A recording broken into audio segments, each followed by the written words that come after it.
It is now 10 minutes past 9. Let's go to our top story this hour. A major rupture may be in the offing. It's as the United States national security establishment sees a resignation by Joseph Kent. And in it, he claims, as a national director of Counterterrorism Center, that he is stepping down in protest over the ongoing U.S. war in Iran. In a letter addressed to the U.S. President Donald Trump, Kent argues that Iran posed no imminent threat to the United States and suggests that the conflict is rather driven partly by pressure from Israel and its allies in Washington. If confirmed, in fact, it has been confirmed, this marks one of the most senior dissenting voices inside the administration of the U.S. president since the conflict began. For more on this, we're joined now on the line by Managing Director and Editor-in-Chief of the International Interest, Sami Hamdi. Sam, a very good evening to you. Thank you so much for taking the time to speak to us. So I don't know what your thoughts are about whether or not this has been a dramatic turn of events. I see it's gotten widespread international reportage, even within the United States. But I just read an opinion piece now saying that Joe Kent was a problem of U.S. President Donald Trump's own making. How do you think the news is being received in the White House hallways? Thank you very much for having me. I think, first and foremost, what's worth noting is that this is part of a growing discontent that's emerging in the United States. It's a discontent that's been emerging over the view that this is not a war that the United States embarked on, but rather one that Israel demanded and America heeded and went along with the Israelis. Marco Rubio, in the press conference immediately after the US began to bomb Iran, when he was asked why the US was involved, he said the Israelis were going to hit anyway, and we knew probably US troops would get hit, so we thought, let's hit Iran anyway. And the gasp you can hear from the journalist was very loud in the video. And Rubio tried to walk back those comments the following day after MAGA, the group that supports Donald Trump, the right-wing group in America, they expressed their deep disappointment and dissatisfaction. The likes of Matt Walsh, Marjorie Taylor Greene, and others came out on Twitter and said, I cannot believe that we are being dragged into a war at Israel's behest. Candace Owens, a prominent right-wing commentator, one of the most watched actually in all of America, came out with a tweet in which she said Americans should not sign up for the US Army because they should not be forced to die for the Israelis. The reason why I'm highlighting this, and the words of Tucker Carlson as well, probably the most watched podcast in America today, where he came out and said that if we go to war with Iran, it will be because the Israelis demanded it of us. I think that this resignation that we see in the National Security Center, I think depicts the extent of the problem that lies within Trump's base, in that the support for the war in Iran is very low. There's a perception that the Israelis made Trump do it, and Trump has been trying desperately to try to convince his base, including getting Netanyahu, the Israeli prime minister, to speak on Fox News to his base to explain the merits of fighting this war. And this is even more compounded by the fact that the US doesn't seem to be gaining any strategic advantage in its war with the Iranians. The reality is that the Iranians have retaliated, hitting US allies, exposing the limitations of the US capabilities in defending those allies. The Iranians have closed the Strait of Hormuz, forcing the oil prices to go to skyrocket, causing significant tensions between Europe and between the United States. The Israelis have tried to calm Donald Trump by trying to get the Arabs to fight the Iranians on Israel's behalf. The Israeli press suggested the Kurds might fight. They said, no, we're not. They suggested the Arabs in Iran might fight. Those Arabs came out and said, we're not doing it. They tried to push the Saudis to do it. They said, we're not doing it. Lindsey Graham even went on TV to say that if the Saudis want to have any deal with the Americans, they have to do the fighting as well. And Saudi said, we're not doing it. There is this sense that with the absence of any strategy and the suggestion perhaps that Donald Trump thought that his escapade in Iran would be similar to Venezuela, where he goes in quickly, takes out the leader, comes out and declares victory and takes control of the state, that has emphatically failed. And it seems that that pitch that the Israelis made to Trump, that this will be easy, it will be quick, it will be painless, it seems that it's been anything but. And this disgruntlement, this resignation that we're seeing is the latest sign that within America itself, many people are questioning, is our government truly America first? Or is it Israel first and America's paying the price for it? And that's the price that's being asked, especially just in the projections of how much money that this war is going to cost the United States, I think, just about 30 days, and the tens of billions of dollars that are being quoted are said that could rise exponentially if this war continues. So we've heard U.S. President Donald Trump saying that, well, it's going to be over very soon.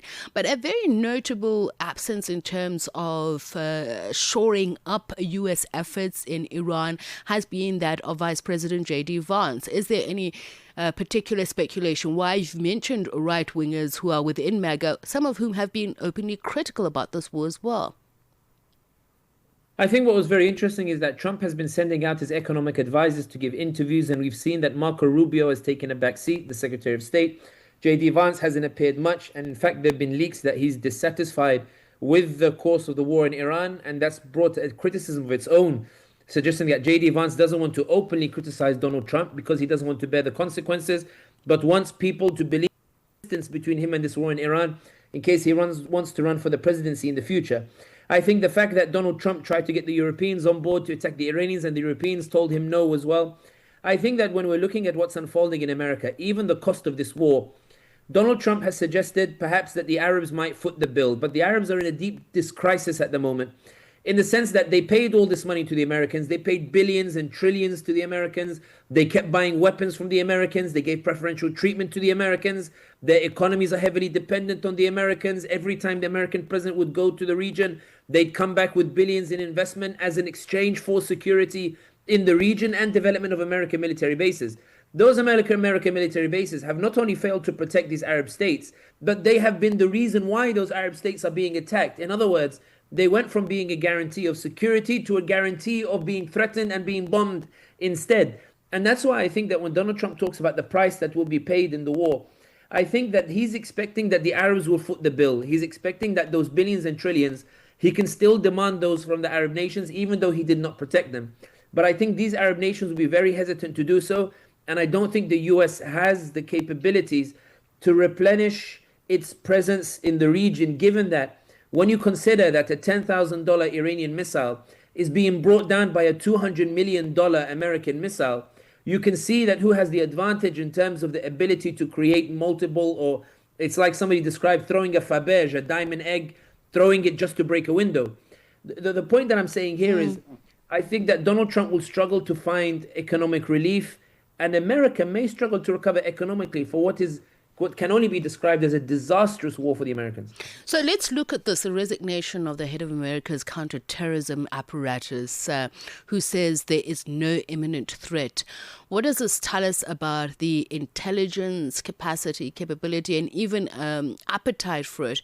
And is this an informed decision, just according to not only what Joe Kent says, but within the intelligence community?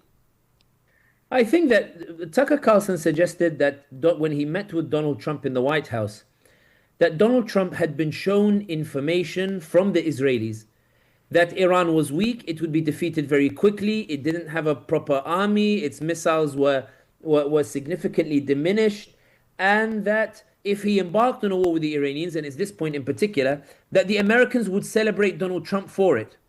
And it seems, and this is the point that's being mentioned in the letter of this resignation, the idea that Donald Trump has been sold misinformation, that Donald Trump, and the accusation here is levied towards the Israeli lobby in particular in this resignation letter, that Donald Trump has been fed false information by the Israelis. He's been painted a different picture about the actual situation, and he proceeded based on those misguided set of facts by the Israelis themselves, of whom many in AIPAC, like Miriam Adelson and these others, were his biggest donors. And this is why within at least in the geopolitical risk advisory industry, amongst the intelligence community as well, and the others, there is this bewilderment in that every analyst knew that Iran had these capabilities. Every analyst knew that Iran was able to last at least 60 days against the Americans. Every analyst knew that Iran would probably react in this way, and that it had the cards to affect the global markets, like closing the Strait of Hormuz, and Trump still went along with it. And that is what leads people to believe that Trump may be either in an echo chamber or in a bubble, but he severely underestimated the Iranians and severely underestimated what the impact this war would have on the Americans. And that can only be put down if we are to believe the reasons stated in the resignation letter, that the Israelis monopolized access to Trump. They showed him false information. He went along with the information that they gave him. And it appears that Trump is starting to realize that the Israelis hoodwinked him. And I suppose then that leads to the other bigger question, just in terms of how much Israel's security calculus has informed Washington's foreign policy in the past. And is this a major departure just in terms of the credibility of the intelligence that Washington is used to receiving from Israel? I think that in the resignation letter itself, the reference that's made is that America has been hoodwinked with the same tactics, in the words of the resignation letter, that Israel used in order to drag America into the Iraq war. And there are many videos of Netanyahu constantly lobbying for that Iraq war. And after 9/11, Netanyahu found his ability, or found his momentum or the wind, in order to convince the Americans to go to war in Iraq. 1 month after the Arab states were actually threatening to cut the Americans over the American position towards Palestine, and the Americans had indicated in the month before 9/11 that they were amenable to change and that they were going to listen to the Arab presentation regarding the Palestinians. 1 month later, 9/11 takes place, and suddenly all that momentum disappears and swings in favor of the Israelis. The point that I'm saying here is, this isn't that this is new for the American intelligence community. They've been here before. And this is why they're referencing Iraq. It's why they're referencing all the times that Netanyahu has demanded that the Americans have to go to war on Israel's behalf, and Israel before. This is not new. What is new is the open manner in which this is now being discussed. I mean, this resignation letter now has 50 million views on Twitter. The manner in which people are talking about Israeli influence over America is unprecedented. The manner in which AIPAC, the Israeli lobby, has become a pariah is unprecedented. The number of candidates coming out openly and making their lack of support for Israel, or their refusal to support Israel, central to their campaign to win in America domestically is unprecedented. Candidates who come and say they will not take AIPAC money are winning their races. The reality is that the Gallup poll is now suggesting that the majority of Americans now sympathize more with Palestinians than they do with the Israelis, showing just how angry ordinary Americans are at the Israelis. That while the economy suffers, while many go bankrupt on medical bills, while 42 million Americans are on SNAP, the benefits system that to help families that don't have the means to buy ordinary goods, 40 million Americans are subscribed to that. The fact that homeless veterans are freezing on the streets of Chicago on Magnificent Mile, Americans are waking up to the reality that $14 billion in November 2023 didn't go to help these individuals or these American citizens. They went to Israel first. In Florida, after hurricane went through, 8 billion went to Israel first. The reality is that, as Marjorie Taylor Greene put it, and I'll finish on this point, she said that the awakening of the Israeli influence of America is such that America now is no longer Democrat versus Republican. It's America first versus Israel first. And these upcoming midterm elections may well be disastrous for Trump, because in this war with Iran, he chose Israel first over America first. And just a final question, Sam. The resignation letter makes references to the killing of Qasem Soleimani and the defeat of ISIS. Why are these examples significant to mention in this resignation letter? In 2019, Qasem Soleimani took his proxies, the Iranian proxies in Iraq, and he stormed the US embassy in an act of defiance when they were wrestling over who should be the prime minister of Iraq, and wrestling with Americans over who should be prime minister of Iraq and what should be the composition of parliament. This was a usual tit for tat in terms of politics, but Qasem Soleimani expected that the Americans wouldn't escalate, so he escalated and took his proxies to raid the US embassy in broad daylight.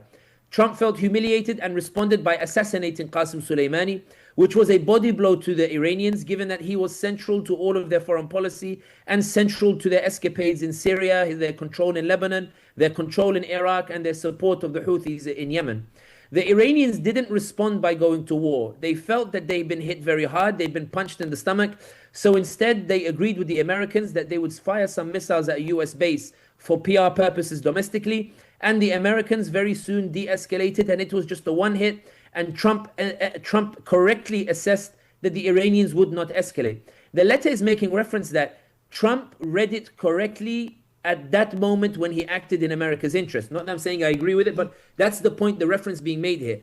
that he's saying that when you acted in America's interest, when Qasem Soleimani violated the US embassy, you were able to act properly, and as a result, you managed to deal a blow to the Iranians, and the Iranians couldn't do anything.